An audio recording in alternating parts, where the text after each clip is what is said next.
Pemirsa, pedagang kaki lima yang sebelumnya telah ditertibkan kembali berdagang di atas trotoar di kawasan Pasar Tanah Abang, Jakarta Pusat. Lalu bagaimana kondisi terkini di Jalan Jati Baru Tanah Abang? Kita akan mengupdate-nya bersama Nori Utari dan Bobby Tobing serta pilot drone Rizky Andrianto langsung dari Tanah Abang. Nori, bagaimana kondisi di sana? Masihkah terlihat adanya para pedagang kaki lima yang berjualan di atas trotoar?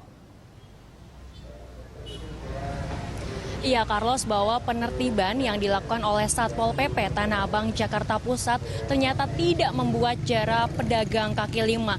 Terlihat dari pantauan kami sejak pagi hingga siang ini terlihat para pedagang sudah menjajakan dagangannya dan juga dagangannya juga digelar yaitu di pinggir jalan dan sempat membuat lalu lintas terganggu. Dan juga informasi yang kami terima dari Satpol PP bahwa memang para pedagang ini diberikan kesempatan yaitu untuk berdagang pukul 4 pagi waktu Indonesia Barat hingga pukul 11 waktu Indonesia Barat. Dan setelah di atas jam 11, para pedagang diminta untuk membungkus atau menggulung seluruh dagangannya dan tidak boleh berdagang hingga esok hari. Dan terlihat tepat di belakang saya ini, Carlos, bahwa sudah banyak para Satpol PP yang mulai berpatroli, maksud kami, untuk meminta pedagang untuk segera meninggalkan lokasi Jalan Jati Baru Tanah Abang, Jakarta Pusat. Walaupun sudah dilakukan patroli, namun tidak sedikit pedagang yang mencuri-curi waktu atau mencuri-curi kesempatan untuk membuka dagangannya di tengah Satpol PP sedang melakukan patroli.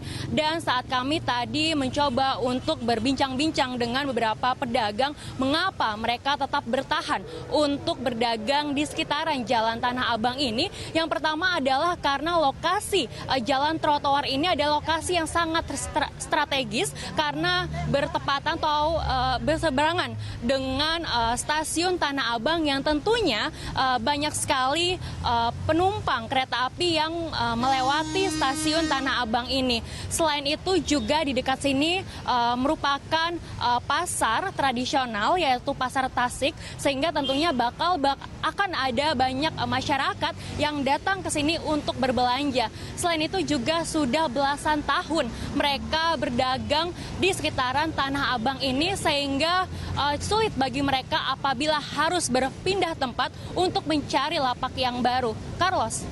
Iya, berarti sudah ada pengamanan di sana, Nori, dari Satpol PP. Tetapi bagaimana kemudian upaya Satpol PP agar kemudian penertiban ini tetap kemudian bisa ditaati oleh para PKL untuk tidak berjualan lagi di sana?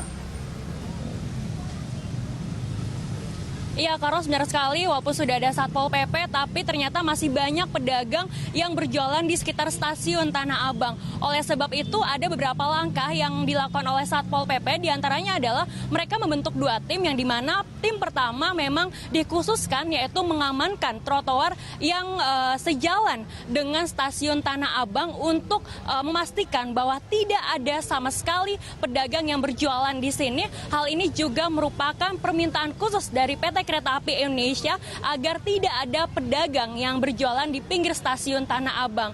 Selain itu, untuk di seberang stasiun Tanah Abang sendiri, yaitu di Jalan Jati Baru Tanah Abang, Jakarta Pusat, mereka boleh berdagang, dan setelah itu, setelah di atas jam 11 siang, akan ada patroli Satpol PP, yaitu 1 jam sekali melewati jalur ini. Dan apabila ditemukan pedagang yang masih nekat untuk berjualan, maka Satpol PP tidak segan-segan untuk membawa mereka ke kantor Satpol PP dan akan mendapatkan penanganan lebih lanjut. Carlos. Baik, terima kasih atas laporan Anda, Nori Utari, dan teman-teman kameramen di sana dari Tanah Abang, Jakarta Pusat.